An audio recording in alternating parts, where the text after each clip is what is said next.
आषाढी वारी निमित्ताने श्री स्वामी समर्थ प्रतिष्ठानची 200 विद्यार्थ्यांना शैक्षणिक साहित्य देऊन शैक्षणिक वारी उत्साहात संपन्न झाली।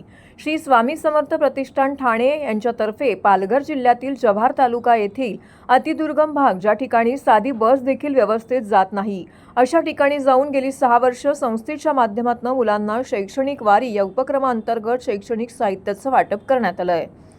वडपाडा, पिंपळपाडा, बोंडारपाडा आणि वांगणपाडा या गावातील जिल्हा परिषद शाळांमधील एकूण 200 विद्यार्थ्यांना यंदा शैक्षणिक साहित्य वाटप करण्यात आले।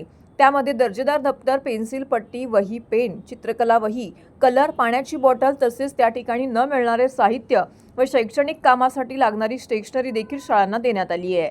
मुलांच्या चेहऱ्यावरचा आनंद, डोळ्यातील चमक आणि निरागस हास्य पाहून मन अक्षरशः भरून आलं। अशा स्वप्न घेऊन फिरणारी मुलं उद्या भरारी घेताना दिसतील हे मात्र नक्की।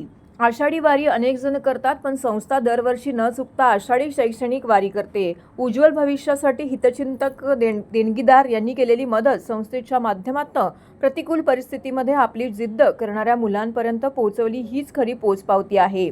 संत तुकाराम महाराजांचे अभंग साधू संत येती घरा तोची दिवाळी दसरा असंच काहीसं आदिवासी पाड्यावरील जिल्हा परिषद शाळेतील मुलांना साहित्य देताना घडले। मुलांबरोबर गप्पा, चर्चा, आदिवासी नृत्य, लेझिम सादर करून उत्साहात शैक्षणिक वारी यशस्वीरित्या पार झाली। संस्थेच्या मदतीने संस्थेचे अध्यक्ष रुपेश शिंदे, सचिव अजय भोसले, उपाध्यक्ष पूनम सावंत, सदस्य शुभम कांबळे, निशांत कोळी, आरती गाढवे, पल्लवी लंके, अमोल पाटील, राजेंद्र गोसावी, भाग्यश्री गिरी, पद्मा मैतीस, महेंद्र कांबळे यांनी मोलाची मदत करून कार्यक्रम यशस्वी केला।